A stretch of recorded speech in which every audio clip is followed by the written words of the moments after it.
Have you ever heard that saying? The best business ideas are the result of solving a personal problem. Well, that's exactly how Nourished Life came to be. An e-commerce store selling toxin-free health and beauty products that solved a massive personal problem experienced by founder Irene Falcone. And after just 3 years, it's turning over a lazy $20 million.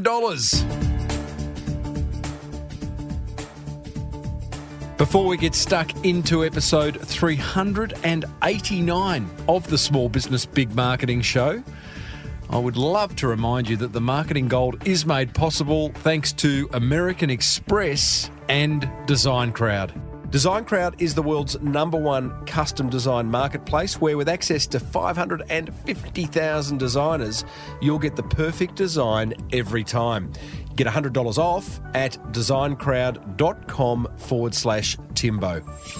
And check this out. You gotta love it when your business expenses reward you. When you apply for an American Express Business Explorer credit card by November 30 and spend $3,000 in the first 3 months from the card approval date, you'll receive a bonus 100,000 membership reward points. Search Amex Business to find out how. New American Express card members only. Terms and conditions apply. I always wanted to do that.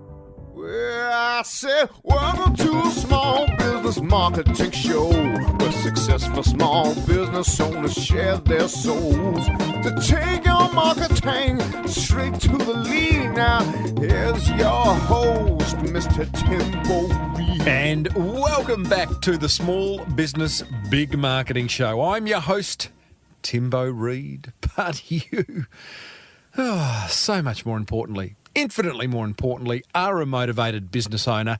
You're ready to crank out some great marketing to build that beautiful business of yours into the empire it deserves to be. And boy, oh boy, have we got a big show for you today. You're going to meet cubicle escapee Irene Falcone, who, without any prior experience in e-commerce, has created one of Australia's biggest, certainly strictest, e-commerce stores selling 100% toxin-free health and beauty products. I am going to finally reveal, not that you've been really waiting for it, my 3 steps to effectively getting an idea across. And we go back into the vault revisiting a past episode where we learnt a thing or two about how to move customers from like to love. As per usual, team, there is marketing GOLD dripping from the ceiling over here at Small Business Big Marketing's HQ. So let's get stuck right in.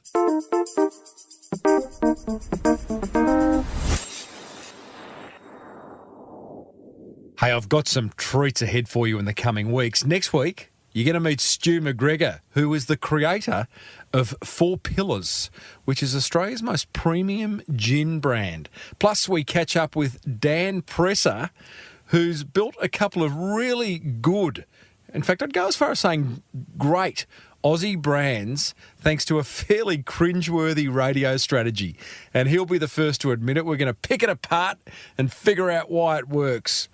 But right now, let's meet today's successful business owner, Irene Falcone.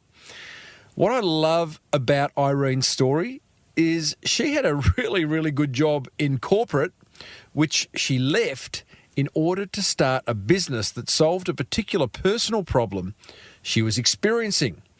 I won't give too much away as she tells the story at the top of the interview.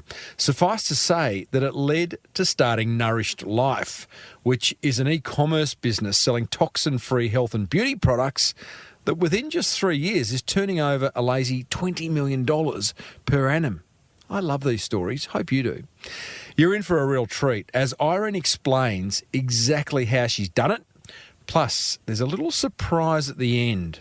Well, not so much a surprise, but a very happy ending, so to speak. I started off by asking Irene what she was doing prior to starting Nourished Life. Oh, before I started Nourished Life, I had always been working in marketing and advertising. So I was working for Universal Pictures, actually, doing their social media for their film, for their film marketing before I started. So you're working the top end of town. Hey, big marketing budgets, lavish, anything really. I was, do you know, I was actually the first person in Australia to ever advertise on Facebook. No way. I was, and you know how hard it was to book an ad on Facebook? I had to call America, get someone, and there was these little matchbox size ads that you would click on, and that was the only sort of advertising you could do on Facebook at the time, and I desperately wanted to book this little thumbnail ad for one of our movies. How did you... Knocked Up, I think, was the film. Knocked Up. At the time. I think it was a Knocked Up back in... That was the movie. How do you know you were the first one? Did Facebook say, we've never had a phone call from Australia? Exactly. That's amazing. And that's a really good claim to fame. So no one... I can't 100% substantiate that claim, by the way. Oh, gee. Have to edit that out now. I was told. Don't let the truth get in the way of a good story, Irene. Exactly. Now, you were working in corporate, and I understand that one day, and I'm looking at a picture of you on your website, "My last day in corporate" is the headline of that picture. You tell the story of sitting on the steps at lunchtime, exhausted. Is that... Yeah? Yeah. And what happened? I was so exhausted, and I was a mum. I've got 4 children. I was a complete makeup junkie, so I was slathering my body with, now we find out I was slathering my body with up to 500 different chemicals every single day, and that's what women do. And I never really thought about what was in those products. And I just sort of sat down on that step and I grabbed something out of my bag, rubbed it on my leg so I could keep walking. And I looked at the back and I thought, what? That was really the first time what am I putting on my body? That was the first time I ever really thought about it. Mm-hmm. And it just sort of sat with me for the rest of the day. And then when I got home that night, I started Googling and looking up what these chemicals were. And, Google sent back some things that didn't sound very good about these chemicals. I thought, I wonder if that is contributing to me not feeling great. And because I was eating well and, exercising, and but I was putting a lot of chemicals on my body. And so I thought, well, you know what, I'm going to stop doing it and see if I feel better. And I stopped putting everything on my body. And, I worked in the film industry and we would have movie premieres and I needed to put makeup on. I threw out my shampoo, I threw out everything, and I didn't have anything to use. So I was sort of forced at that point to go and look for alternatives. And, I really couldn't find I couldn't find anywhere where I could find all, natural alternatives to the mainstream products that I was using. There was a few bits and pieces at the health food store and stuff, but it was very hard to see what was really natural, what wasn't. And I found it all really confusing. And, they say the best business ideas do come from frustration, or trying to, solve a problem. Yeah, and that was my personal problem. And I thought, I wonder how many other people also would love to swap to natural products. So I set up a Facebook page and a blog, and I started just writing about these discoveries. I found this particular lip balm that you can use instead of, the traditional lip balms that are made from petrochemicals. Nowadays, 5 years later, most lip balms aren't made out of petrochemical anymore, but they were back in 5 years ago, they were. And, I put that up on Facebook, and lo and behold, would you believe it? Went nuts. Oh, my God. There's so many other mums out there with kids. My child has eczema, my child has this, I'm looking for a lip balm for this, and it really did take off, and so I wasn't alone, and that's the other exciting thing about social media. So often, and the internet, you think your problem is your problem, and you're alone, but once you jump on social media and you realise that there's actually, thousands and thousands of people all wanting to know the same information, so that's really how Nourished Life started. What a great story, and very quick proof of concept by kind of asking the question or sharing what you found and everyone coming back to you. Were you, just going back to your corporate life, were you actively looking to get out and start your own business, or was it not even on the radar? No, it wasn't on my radar at all. I loved my job. And I worked so hard to get that position because there was only ever 4 in the country. So it was a really special job, yeah. So, but interestingly enough, when I left, I decided to leave because I was so passionate about what I was doing at that point, and I'd replaced my income, pretty much while I was sort of still working there. So hang on. Let's just explore that. You can't just, replace my income. And that is fantastic. So what you have done, your corporate job, you're loving it, you're on a good wage, you got the job you love, you discover this whole new world of people and toxins and toxin-free living, and you get your back up about that and go, I'm going to do something about that. So you start, while you're in corporate, blogging, Facebook posting, sort of forming opinions and building a bit of a tribe, would it be fair to say? Absolutely. Okay. Actually, what happened, there was a little thing that happened, and that was that Channel 9 picked up my blog, and I was on mornings, and that really propelled my my Facebook following, and a lot. Actually, my website crashed at the time. We had so many people logged on, and so that was huge for me because I got a lot of extra exposure from that. Tell me about the blogging, Irene. So, because Channel 9, in order for Channel 9 to pick it up, it must have been a blog of substance. It must have been ranking well when they Googled whatever it was for you to pop up. What did you do? Just set up a little WordPress blog and decide to express your opinions once a day or once a week? It was a WordPress blog that was for free, that I got downloaded for free, that I was sharing to Facebook at the time. And it wasn't really the blog content itself, I think, that got their attention, but it was quite a shocking thing 5 years ago for somebody, a female, to throw away $10,000 worth of cosmetics from their house and go get it all in a garbage bag. Yeah, I threw out my husband's shampoo. Literally, we couldn't brush our teeth. That was sort of, I was known for that, and they thought that was a really interesting story, and it was about the going toxin-free movement. Yeah, right. You know what? We look at it now, 5 years ago, and 5 years ago from now, it was such a big deal. People were thinking I was crazy, that I was a hippie, I was a conspiracy theorist. But now, even the mainstream brands are taking out half the stuff out of their products now and claiming toxin-free. But back then, it really was an unusual thing. Yeah, so that's it gets the media attention. And I was very lucky because I was one of the first to market. When did you start? When did the e-commerce play come into being? How many months after starting your blog? I started the blog after I had my baby because it's really interesting because actually most of my customers will find me after they've had a baby or they're pregnant, because that really is an interesting time when you think about your body and what you're putting on it. So that was so he was born in December. So it started in about January 2012, and then I incorporated Nourished Life in October. So there was about 8 or 9 months there where I was blogging on WordPress, and then I decided to move to a proper e-commerce platform. And there was another business that was just sort of selling off their website that I purchased, which is actually I use a custom build website with which is coded. No, I don't use a particular platform. So just so I understand this, because this is where the business starts. This is where the business is born, essentially. Up until then, you're just a content creator. So have you gone and purchased an e-commerce store that's selling toxin-free products to get a kickstart? Is that what you did? Yeah, I did. Okay. That's exactly what I did, You sounded guilty then. Oh, I did. Yeah, I didn't start from scratch. No, because I don't think I would do it. Because I made so many mistakes back then. Join the club. I completely took that website and gutted it. And completely gutted it. And looking back now, I think that was a really silly thing to do because I lost all the Google rankings on that site. Right. That would have had some Google rankings. It took me a good 18 months to get even to get on Google's radar.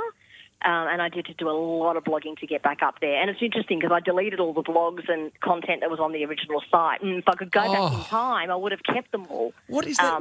That's interesting. I passed a friend's business only this morning who he just sold his business, put a lot of effort into branding. He even went to the effort of his shop front. He got a famous graffiti artist to do a whole lot of work on it. I noticed the new owners have come in. They've completely changed the logo, the branding. They've painted over the graffiti, and from what I understand, are changing a whole lot of other parts of the business. And I'm wondering, well, what are you buying? If you buy something and then go and change it, what are you actually buying? So you realise that now, right? I do, and I think that was, you learn from your mistakes, and that's, probably one of the biggest regrets that I have, and I think the business would have got off the ground sooner. Yeah. Thank goodness that I was able to use Facebook and social media to get my name out there, but had I not completely taken a platform and completely gutted it, I think I might have been able to do it faster. So don't do that. Don't do that. Lesson number one. If you're going to buy something, tweak it, but don't completely change it. Yeah. Well, I guess one thing you were buying, I'm gathering that business must have had a list of past customers that you could market to. Yeah, so that's another really interesting point. It had a list of 600 customers, and they all didn't shop with me because, so that's another learning as well. So I had a list of 600 customers, and they just were not interested in anything that I was doing because it was so different to where they had shopped before. So it looked so different to them. It was completely gutted. It was rebranded. I wasn't even really selling the same products as they were because, of course, I'm very strict with what I sell. So for them, they were quite annoyed with me, and I wasn't able to retain any of them. In fact, I was annoyed I paid for the list. I'm guessing there was some tears around this time, Irene. Would I be right? Yeah, there have been a lot of tears. There's been so many, and blood and sweat with it as well. Was there a moment when you've looked at hubby, having deleted the blog posts, having realised that 600 customers that came across with the purchase didn't want to talk to you, where you've gone, that job I had, in the nice mahogany office, I think I'll go back to that. You know what? I've never thought once the entire time that I was struggling as a business owner. I mean, I remember because I made my husband sell our house so we could get out of our mortgage so I didn't have to work. And we moved into, and then I sold my car. So I used the car sort of to buy stock and get some warehouse rental. And then what was left from when we sold our home, I cleared about $20,000. After I paid that was the profit on my house. And so that was enough to pay rent for a few years. But we were renting this really small place and we had the kids in bunk beds. It was like a 2-bedroom house. Yeah. And can I just ask, you did all that with the belief that you were onto something because of the Facebook posts and the blogging that you'd been doing? Wow. Yeah, because of the feedback I was getting every day. Yeah, because I had about a couple thousand followers on Facebook, and I was getting hundreds of emails a day from women already asking me questions. A couple of thousand 10, 20 orders a day. Yeah, so a couple of thousand followers is not here nor there, but hundreds of emails a day. Saying what? Yeah, go Irene, love what you're doing, or asking you where they could buy a particular shampoo or... Yeah. When you're getting this product back in stock, do you have a natural alternative for this? Do you have a natural alternative? This is the exact colour that I wear in this particular brand. Do you have a natural version of it? Yeah. I have oily hair with, greasy roots. What can you recommend? Or my child's got eczema, et cetera, et cetera. And so, you know what I did? Probably the best advice I can give any business owner is that I listened to my customers. Every single one of those 100 emails a day, I read them all and I replied to them all, and I really took. A lot of people like to give you feedback as well on how to do things better. And in the beginning, I was quite annoyed, thinking, "This is my business. I know what I'm doing. Who are you? Go start your own business. You think you can do it better?" But actually, I started taking advice on board and listening to people, and I've pretty much every single thing my customers have asked me to do, I've done, and I think that's what's taken it to where it is today. Very interesting, because I don't think there's a right or a wrong here, but let's talk about Steve Jobs, the late Steve Jobs, who didn't listen to customers. I mean, he said, I've told this story before, but he came up with this little white box that said, hey, listen, everyone, throw out your CDs. You won't need them anymore. I'm going to give you this little white box and you can download music as software from a website that I own. That became the iPod, and the rest is history. But if he'd asked people, they would have said you're mad. So it's interesting, that whole listening to customers thing. You either do or you don't. And as I said, there's no right or wrong answer. No. Well, for me, that was the right answer. Yeah, I love it. But of course, everyone's different. But and I just knew wholeheartedly with every cell in my body that this was the right thing to do, that this business was going to be successful, and I did not ever have a doubt in my mind, ever. I cried a lot about the stupid mistakes I've made, but I never had a doubt that the outcome wasn't going to be the outcome that it is. So what's the crying about? Because you said you've never, ever looked back. So what was can you reflect back on a moment where you were sobbing, that deep crying, but you kept going? I think I cried mostly over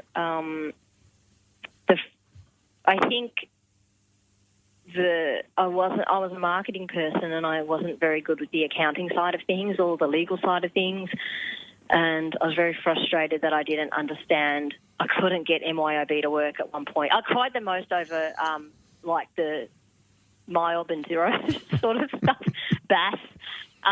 What do you mean I've got to pay 10% of all this back? What? What do you mean? When I can't keep this. Yeah, what do you mean? That's mine. Everything's mine. 100 cents in the dollar's mine. I remember the people from the government ringing about I hadn't lodged a badge for a year. I was like, what? What's that? What do you mean? And I was just totally spent that money by then buying more stock. So I definitely did some tears over the accounting side of things, as that's definitely been hard for me. I also, I cry over a bad review. I'm really, really passionate about my business, and if a customer's not happy and they write me a bad review, I feel really gutted about it. Personally, I feel like I've been stabbed in the heart. You're ignoring the other 99 really good reviews, are you? Yeah. Yeah, I've got 1,200 5-star reviews on my Facebook page and 6 1-star reviews, and then I'll cry.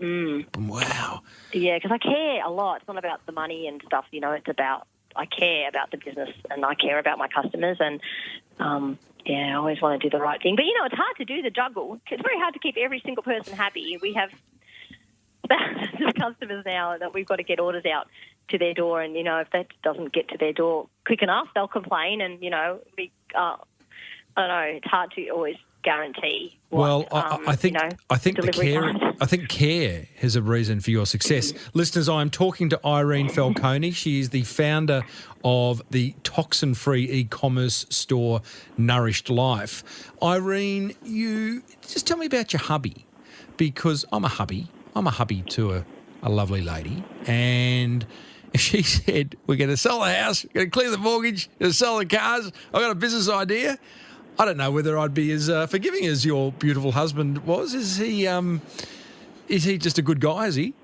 I'll tell you a secret. Just between you and I. Yeah, no one listening.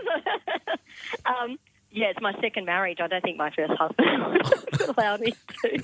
Hello to Irene's first husband. Oh boy! So which one was was husband 2 the one around when you decided to go into this business? Yeah, it was. Right. Yeah. So he's just definitely a good guy, flexible. He's a really great guy. He's a great dad.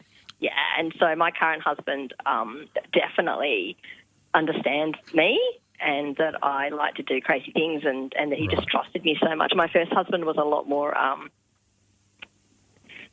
traditional. Yeah, you're right. Get back into that home. What's for dinner? He's probably listening. But, great guy. Now, this is a big question, and I'm sure there's not a simple answer to this, but what fascinates me about Nourished Life is how you've gone from $0 to a $20 million turnover business in the space of 36 months. And my question is how? Okay, well, there's a simple answer to that, actually, and that is that I started a business at the right time. If the world didn't move towards eco-friendliness, no animal testing, plastic-free and natural products, and people didn't care about the environment, and that was a fad, and people didn't care about animals or their bodies, then the business wouldn't have worked. But social media has been able to highlight some of the impact that things to have on our furry friends and our environment, and more people are feeling passionate about wanting to do the right thing. And I started a business that ticks all those boxes for those people, and easily as well, because people are lazy, and I do all that hard work for them. So it's a wonderful thing for people, for the environment, and that trend is growing faster than I think any other trend, that I can remember. So I wonder if you're being humble, because 5 years ago, it feels like it was happening before then. It was happening way before then that people were concerned about toxin-free living and environmentally friendly packaging. Or am I wrong? Or you really do think it was? I mean, you've done some other things well, there's no doubt, which we'll talk about. But you really think the timing was everything? Yeah, I think that the timing was everything. I wondered many times, if I had started my business 10 years earlier, would I be bigger now? Would I be a $100 million business and not a $20 million business? And I think no. I think perhaps it might not have been successful because people weren't ready for that. But I think natural beauty and environmental things are well, the stats are there. It's growing at a huge rate. And so my business started. I have first to market advantage on that as well. I was able to build a lot of trust in the early days, and also I think I had a lot to do with converting people as well to thinking about the environment. So there was all those things in place. But the products are great. The products are really good. There's an incredible amount of farmers and small businesses in Australia that are now big businesses because of the products that they make that I sell for them. Because you drop ship, right? You don't have any of your own brand. Okay, well, how's it work? No, we have about 5,000 SKUs all in our warehouse. Oh, you're warehousing, okay. Yeah, warehousing, and I now also have my own line of products as well. So no, we don't. Actually, no, we don't drop ship because we used to do that, but it's not being able to control. Like those customer complaints, I don't have my order and you haven't sent it. It's very hard to control that, which is one of the reasons I don't. Works really great for other businesses. I think drop shipping is a terrific business model, but not really with 5,000 SKUs. More for smaller. Not with that many. You got great products. You got a great website. I encourage anyone listening, if you want to see a good e-commerce website that kind of makes you want to buy, then either do or don't go to Nourished Life, because you'll probably walk away a little bit poorer. What is the one secret to great e-commerce, do you think? Oh, I feel like I gave it away already. And it's not get remarried. Don't say timing. Don't say a good husband. It's not that. I think it's listen to your customers. Okay. And be genuine to your customers. Yeah. And listen to them. I think that we've all emailed, haven't we, online stores or companies and not had a response. Yes. Or we've posted on their page and not heard back from them. I find it bizarre. I find A, bizarre not getting a response. B, bizarre when you get an email that says do not reply. Like, really? Oh, this is a not automated email, not checked email or whatever. Oh, I don't know. Some people are a bit precious. I think they need to get out more. Yeah, I totally agree. I think the time that you spend interacting with your customers, not only do you win a customer for life, but you also take on feedback as well. I mean, just little things like we have a lot of customers in WA, and it takes 7 to 10 days to send something to WA through Australia Post. And just having our WA customers wish that they could get their products sooner was just the sort of push we needed to, get Star Trek on board that can do next day to WA. So just little things like that. And now, we have a huge WA customer base. And that customer base wouldn't have been as big if I had not have listened to those customers. So it's just little, you don't realise, but the little tweaks that you make and that you do, they add up to a lot in the end. So you think, it's just one little thing, they can deal with that, or I'll do that another time. But actually when you just do it, it adds up. I think that's been another reason why I've been able to grow the business so quickly. You got 212,000 followers on Facebook, 72,000 on Instagram. How have you done that? Let's talk Wow. Facebook. And when I say how, Yeah. I mean types of posts. What are you posting there to get such engagement? I think it's good content. You know what is really interesting? Again, you've got to listen to your customers. I posted some stuff back in the early days that wasn't related to natural products and what I sell. I think it was a meme. It was a meme. Or I said something about Bachelor or something. And you know what my customers said? I came here to find out about natural products. Yep. Right, not to see jokes. And I stopped doing the memes and this is what I watched last night posts. Because, because they taught you to, when you're talking to customers on Facebook, talk about general things in the market and be really genuine and whatever. And so I was. And I realised people really don't care about my day. They're here to pick to find out about products. So I thought, well, that's interesting. When you come to Nourished Life and you go to my Facebook page, you're only ever going to hear about natural products. Take it or leave it. It is right? a great lesson. People listen to this show stick to it. for marketing tips. If I start talking about cash flow tips, well, they're going to go, I didn't come here for cash flow tips. Yeah, Go and somewhere I didn't else. come here for puppies. No, well, I don't mind puppies. I know, but people didn't come. I know, but puppies are great. But there's a lot of puppies and kittens already on Facebook. Yes. So I think that's how it grew. I only gave people content that I knew they were interested in, and I knew they were interested in it because they were emailing me, asking me these questions about this particular product. Yep. Or so something like again, eczema and kids and things like that. And I actually really interesting as well. I put on a naturopath because we would get a lot of questions that I couldn't answer because I'm not a doctor or a healthcare professional, and I would say you need to go check with your healthcare professional. I got so many emails from people that I had to send away to other naturopaths, but I thought, why don't I just hire a naturopath? So now we have an in-house naturopath, and she answers all these customer questions. Can I have this or breastfeeding, et cetera, et cetera.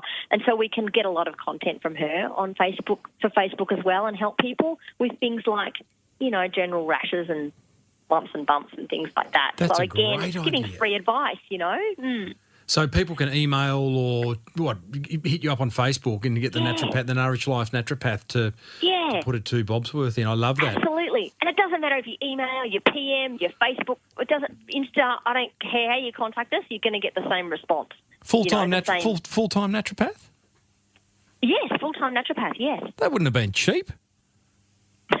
It's worth that, and isn't that incredible? Mm-hmm. That business has the business has grown really well. It's a risk. Yeah, well, I think that if for the first couple of months, if it wasn't working, then I would have had to let it go. Yeah. But Send it back to clinic. see you later. Yeah, every single investment that I've made for my business has paid off.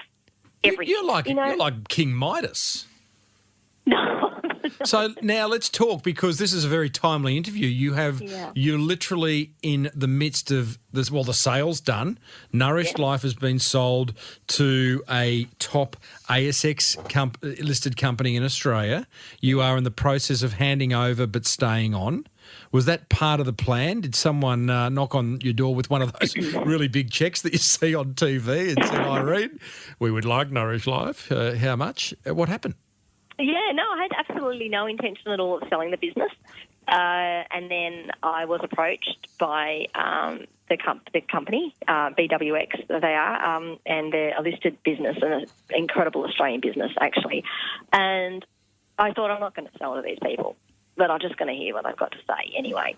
And I met them, and I literally fell in love with them. I was so excited about their processes. For example, they Irene, know how to do that really well. Irene, how excited were you about their big check? Oh, no, it's not about the money for me. Good on you. No, it's not about the money for me. And, I've got shares in the business, and no, it's about no, you must know me from talking to me now. It's never about the money for me. But you know what I can do now? I can get those products to my customers faster. I'm going to get a bigger warehouse. I'm going to have better systems, because I'm one person and I don't know everything. Like, as you know, I know about Facebook and how to talk to people, but I don't know about really running a business. And so to have people that know how to run a business and that can help me with cash flow and all of those things is just such a great safety net for Nourished Life. And I'm staying on, absolutely not going anywhere. Yep. And I'm just so happy now that I've found people that care about my business as much as I do. That is amazing. I think the next 3 years may well be, the first 3 years may pale into insignificance compared to what the next 3 years hold. Are we going to have to talk again? I'd love to do that. No, it's funny because, I always say, I should reconnect with past guests, but there's so many other business owners I need to talk to. But I think it is an interesting thing to do, to reconnect, to say, where are you now? Because I know, I've had past guests that are out of business, and I've had past guests that have gone from $1 million to $1 billion. So would love to reconnect and see where Nourished Life is at. And just to finish up, where would you like to see? What's the big thing that you would like to happen next for the Nourished Life brand? Oh, well, I'm really excited about Life Basics, which is our house brand, because we have a really big customer base, and most of the products, or all of the products that I buy, through a middleman or through a wholesaler, and so that to be able to produce our own products and send them direct to sell them directly to our customers at a cheaper rate, and because I strongly believe that, the beginning, everyone thought that organic products were expensive and they were only for rich people. My entire business is based on organics for all. Every single family in Australia should be able to buy, organic products and environmentally friendly products and not have to pay more for it. And so the more and more that I can produce our own products, that becomes a reality, and that, oh, gosh, that excites me I so much. tell. I love it. I love the fact that you can hear the excitement in your voice. Irene, well done on being a cubicle escapee, despite the fact that you loved your job in the cubicle. Well done on turning Nourished Life from nothing into a $20 million turnover brand in 3 years, and well done on getting the sale. And I think you're inspirational, and I wish you all the best for the future. Thank you. It's such a pleasure to talk to you. Thank you so much for having me.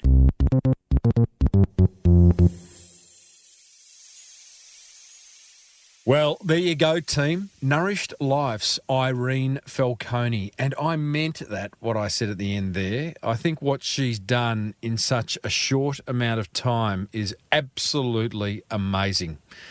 And I will catch up with her in a year or two's time just to check in to see what kind of empire she's building. Coming up, I share my top 3 attention grabbers from that fireside chat with Irene. Plus, I've got another low-cost marketing idea for you, which I'm quite excited to share with you.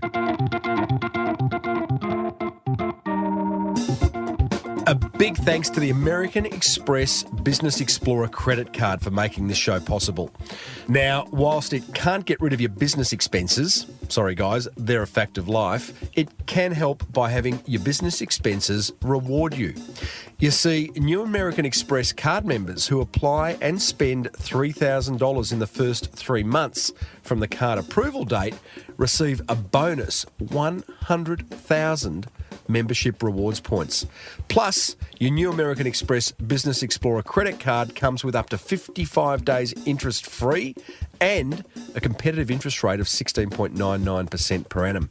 Now, I could go on about how it comes with complimentary travel insurance, 2 entries to the Amex Lounge at Sydney International Airport, or the fact that you can earn up to 2 points for every dollar you spend. But I reckon you get the point. Or should that be points? You got to love it when your business expenses reward you. Search Amex Business to find out how. New American Express card members only. Offer ends 30 November. Terms and conditions apply. Ha! I did it again. Cheap, quick, great. I used to work with a designer who'd force me to choose 2 of those 3 options whenever I wanted something designed. As a small business owner with limited funds, it drove me nuts that I could never have all 3. That's why I love Design Crowd. You see, Design Crowd is a website that helps startups, small businesses and marketers outsource custom design, from logos and business cards to websites and landing pages. In fact, Design Crowd gives you access to over 550,000 designers from Sydney to San Francisco, ready to help you with awesome creative ideas. Here's how it works. You post a brief describing your design need. Within hours, you'll receive your first design, and over the next 3 to 10 days, a typical project will receive 60 to 100 different designs from designers around the world. You then pick your favourite, make any changes, and pay the designer. You know, whether you're an entrepreneur looking to set up your brand or an established business that needs marketing collateral designed, Design Crowd is your answer.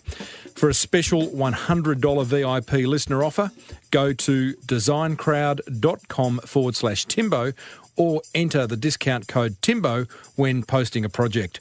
See? Now you can have cheap, quick and great design thanks to Design Crowd.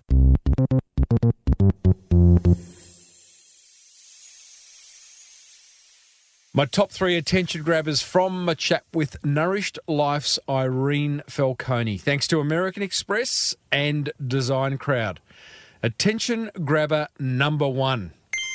Well, I guess there is something to be said about listening to your customers. Now, despite Irene's obsession about listening to and actioning everything they fed back to her, I do think there is a balance to be struck between listening to them versus listening to your gut. I am more inclined to listen to my gut, but I do listen to you, and I implement some of the things that you feed back to me on social media and email. I love it. I love hearing from you. tim@timreid.com.au or hit me up on Facebook or Twitter. Love hearing what you got to say. Attention grabber number 2. Make sure your significant other is on board with what you're doing, because it makes life a whole lot easier. Spoken to enough sort of family business owners now over the years to realise that support of partner is kind of mission critical to having a successful business. And attention grabber number 3, blog. B-L-O-G. I've said it before. I'm going to say it again. Start blogging. Get clear on your editorial mission. Start a blog. Become an opinion leader. Stick your head above the trench. Get found.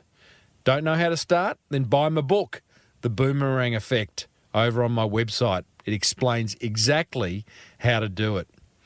Love to know what grabbed your attention. Head over, leave a comment, smallbusinessbigmarketing.com/389. What have you got to lose? Oh, yes, indeedly doodly. It's time for one simple yet effective marketing idea that you can implement immediately. One that's not going to cost you a fortune and that might just generate you more awareness, more inquiry, and ultimately more sales. I call today's idea the chunk it till you make it hack. Over the years, I've been a keynote speaker at hundreds of conferences all over the world. My most popular keynote is one in which I explain why and how to create insanely helpful marketing. It's full of solid ideas that I know deeply resonate with my business owning audience. But it wasn't always that way. For a long time, my presentations were simply a jumble of ideas, presented in a fairly non-persuasive way, I've got to say. That all changed when I learnt to package my ideas into chunks made up of 3 key elements. So, here's my 3 steps to chunking it till you make it. Step 1, get crystal clear on the idea you want to communicate. Step 2, come up with a story and a funny, a little gag that supports your idea. The story doesn't have to be overly complicated, and the funny doesn't need to be side-splitting. Don't put pressure on yourself, just enough to put a smile on people's faces. And step 3, write out the chunk word for word. That way, you get to familiarise yourself with it, deleting unnecessary words and adding more appropriate words as you go. And here's the pro tip. Use this formula for creating a 30-minute presentation made up of, say, 5 chunks, 4 or 5 chunks. Create a slide deck and then find an audience to present it to. You will be amazed at how much easier it is to get your points across. That's my 3 steps to chunking it until you make it. Head over to smallbusinessbigmarketing.com/389, where you'll find a link to this post, plus some additional resources to bring this idea to life, including links to 2 amazing books on storytelling in business, plus an interview I did on the same topic with an absolute expert on the topic. So, What have you got to lose? oh boy, you and I cover some serious marketing ground in the show, hey? If you have been listening for a long time, I thank you for that. If you haven't, go back into the archive. I think you'll be fairly chuffed, impressed, excited, I don't know, something with what you'll find. Have you listened to the chat I had recently with the Healthy Guts Rebecca Coombs? She was struggling selling her high-priced core product up front, so she created a fancy but very, very effective, I've got to say, ascending transaction model. Sounds fancy, it all gets explained, that led to her prospects loving and not just liking what she offered. I set up an initial coaching program, but I wasn't known. So the value that I was offering didn't seem great because Nobody. I was just a nobody. Yep. So I actually A sick had nobody. a sick nobody. Getting better nobody. So I actually had to put the core product on hold, and I've only just launched it in the last week. And I went and spent a lot of time, energy, money and effort on my gifts and my product for prospects. So building the cookbooks and my product for prospect gifts. I've run a lot of workshops where I'm out talking to people all the time about gut health, and then doing things like my podcast. I've run a SIBO cooking show on YouTube, all of this free content that people can gorge on. That is such a great story, and boy, does Rebecca go on to reveal some amazing tips on how to create a profitable sales funnel. I think you're going to really love that one. You'll find the full interview plus hundreds more over at smallbusinessbigmarketing.com, or you can subscribe free on your favourite podcast catcher. I like Pocket Cast, actually. That's what I'm using at the moment, have been for a long time. Hey, I'd love to hear from you. Hit the contact button over at smallbusinessbigmarketing.com, where you can email me, connect with me on social, and grab a signed copy of my book, The Boomerang Effect. It's about $500 a copy, but it's worth it. No, it's not. It's $400. No, it's not. It's $30. Hey, be sure to check out the American Express Business Explorer card. If you love the idea of your business expenses rewarding you, go ahead and search Amex Business to find out more. And check out Design Crowd, the world's #1 custom design marketplace, where with access to just a lazy 550,000 designers, you'll get the perfect design every time. And you can get $100 off your brief at designcrowd.com/Timbo. Hey, if you love the Small Business Big Marketing Show, then let another business owner know about it by grabbing their phone, opening up the podcast app, searching Small Business Big Marketing, hit subscribe, say you're welcome, and move on. Do that 5 or 10 times a week. I'd love you for it. Until next week, I am Timbo Reid. Always have been, always will be. Thanks for tuning in. May your marketing be the best marketing. Bye for now.